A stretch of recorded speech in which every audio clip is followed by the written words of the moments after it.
بسم اللہ الرحمن الرحیم۔ السلام علیکم محترم ناظرین۔ حضرت علی رضی اللہ تعالیٰ عنہ سے پوچھا گیا کہ وہ کون سا عمل ہے جس سے موت کے وقت ملک الموت انسان کی تعظیم کرتے ہیں اور اس کی روح سکون سے قبض کرتے ہیں۔ بس جیسے ہی یہ پوچھا گیا تو امام علی رضی اللہ تعالیٰ عنہ نے فرمایا، اے شخص، وہ 3 عمل یہ ہیں جو انسان 3 عمل کرتا ہے تو فرشتہ موت اس کی تعظیم کرتے ہیں۔ پہلا عمل یہ ہے کہ وہ انسان زندگی میں اپنے ماں باپ کی خدمت کرتا ہو، ان کا احترام کرتا ہو۔ دوسرا عمل یہ ہے کہ وہ انسان اپنی زندگی میں اللہ کی مخلوقات کو تکلیف نہ دیتا ہو، اپنی زبان اور ہاتھوں سے اللہ کی مخلوق کا خیال رکھتا ہو۔ اور تیسرا عمل یہ ہے کہ وہ اہل بیت، صحابہ کرام، اولیاء کرام اور اللہ تعالیٰ کے دوستوں سے محبت کرتا ہو۔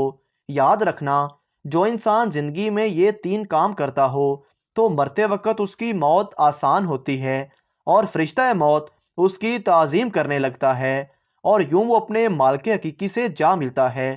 جب حضور صلی اللہ علیہ وآلہ وسلم کی وفات کا وقت قریب آیا تو آپ صلی اللہ علیہ وآلہ وسلم نے ملک الموت سے فرمایا، کیا میری امت کو موت کی تکلیف برداشت کرنا پڑے گی؟ تو فرشتے نے کہا، جی ہاں، کرنا پڑے گی۔ آپ صلی اللہ علیہ وآلہ وسلم کی آنکھ مبارک سے آنسو جاری ہو گئے تو اللہ تعالیٰ نے فرمایا، اے محمد صلی اللہ علیہ وآلہ وسلم، اگر آپ کی امت ہر نماز کے بعد آیت الکرسی پڑھے گی تو موت کے وقت اس کا ایک پاؤں دنیا میں ہوگا اور دوسرا جنت میں۔ سیدنا ابو امامہ رضی اللہ تعالیٰ عنہ روایت کرتے ہیں کہ رسول اللہ صلی اللہ علیہ وآلہ وسلم نے فرمایا، جو شخص ہر نماز کے بعد آیت الکرسی پڑھے تو اس کو جنت میں داخل ہونے سے موت کے سوا کوئی چیز نہیں روک سکتی۔ ام المومنین سیدہ عائشہ رضی اللہ تعالیٰ عنہ فرماتی ہیں کہ میں نے نبی کریم صلی اللہ علیہ وآلہ وسلم کو دیکھا کہ جب آپ صلی اللہ علیہ وآلہ وسلم نزع کے عالم میں تھے، آپ صلی اللہ علیہ وآلہ وسلم کے پاس ایک پیالہ رکھا ہوا تھا جس میں پانی تھا۔ آپ صلی اللہ علیہ وآلہ وسلم پیالے میں اپنا ہاتھ ڈبوتے، پھر اپنے چہرے مبارک پر پھیرتے اور یہ فرماتے تھے، اے اللہ، موت کی سختی دور کرنے کے ساتھ میری مدد فرما۔ موت کی سختی کی بجائے موت کی شدت فرماتے۔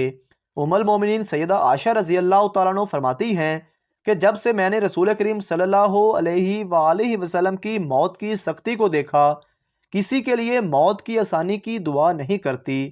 عبداللہ بن مسعود رضی اللہ تعالیٰ عنہ سے روایت ہے کہ میں نے نبی کریم صلی اللہ علیہ وآلہ وسلم کے پاس آپ کی بیماری کی حالت میں گیا، بیمار پرسی کے لیے۔ آپ کو شدید بخار تھا۔ میں نے عرض کی، بے شک آپ تو شدید بخار میں مبتلا ہیں، اور میں نے یہ کہا، اگر ایسی حالت ہے تو پھر بھی آپ کے لیے اجر ہوگا۔ آپ صلی اللہ علیہ وآلہ وسلم نے فرمایا، کیوں نہیں؟ جس مسلمان کو بھی کوئی تکلیف پہنچتی ہے تو اس کے گناہ ایسے جھڑتے ہیں جیسے درخت سے پتے جھڑتے ہیں۔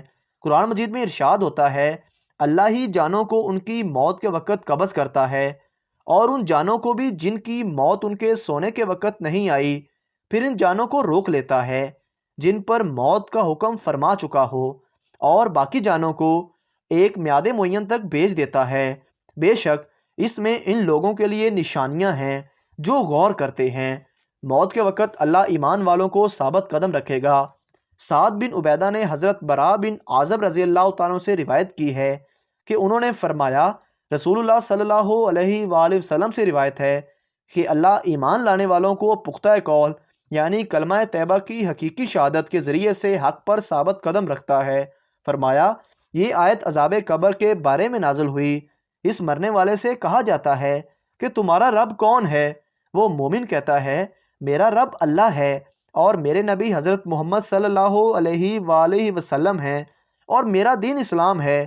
یہی قول عز و جل اللہ ایمان والوں کو دنیا کی زندگی اور آخرت میں حق بات پر یعنی کلمہ طیبہ پر ثابت قدم رکھتا ہے۔ سیدنا ابو ہریرہ رضی اللہ تعالیٰ عنہ سے روایت ہے کہ نبی کریم صلی اللہ علیہ وآلہ وسلم نے فرمایا، قریب المرگ انسان کے پاس 2 فرشتے آتے ہیں۔ اگر وہ شخص نیک ہو تو فرشتے کہتے ہیں، اے پاک جسم میں رہنے والی پاکیزہ روح، تو قابل تعریف ہے، تجھے آخری راحت اور آرام ہے، بے حساب رزق اور اپنے رب کی ملاقات کی خوشخبری ہو۔ جو رب تجھ سے ناراض نہیں ہے وہ یہ جملے دہراتے رہتے ہیں، اور ایسے پکے اور نیک مسلمان کی روح جسم سے باہر آ جاتی ہے، بلکہ اس سے بڑھ کر آخرت میں بھی اس کے فوائد ملیں گے، اللہ اور اس کے رسول کی رضا ملے گی۔ ساقی کوثر صلی اللہ علیہ وآلہ وسلم کے مبارک ہاتھوں سے حوض کوثر کا جام کوثر نصیب ہوگا، جہنم سے بچا لیا جاتا ہے، جنت اور اس کی تمام نعمتیں اس کا مقدر ٹھہریں گی، بلکہ جنت کی سب سے بڑی دولت ذات باری تعالیٰ کا دیدار اس کو نصیب ہوگا۔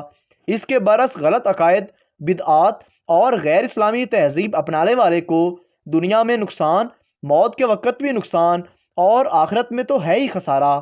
بالخصوص موت کے وقت فرشتہ اس کی روح کو سخت خطاب اور اس کی تکلیف کو دگنا کر دیتے ہیں۔ اللہ تعالی ہم سب کو موت کی سختی، نزا کی تکلیف اور سکرات کی تلخی سے محفوظ فرما کر جنت میں داخل فرمائے۔ یہ ہر مسلمان کے دل کی خواہش اور قلبی تمنا ہے، اس کے لیے وہ دعائیں بھی کرتا ہے۔ محترم ناظرین، اگر آپ کو ہماری ویڈیو اچھی لگی ہے تو ہمارے چینل کو سبسکرائب ضرور کریں تاکہ آپ کو اس طرح کی اور انفارمیٹیو ویڈیوز فوری ملتی رہیں۔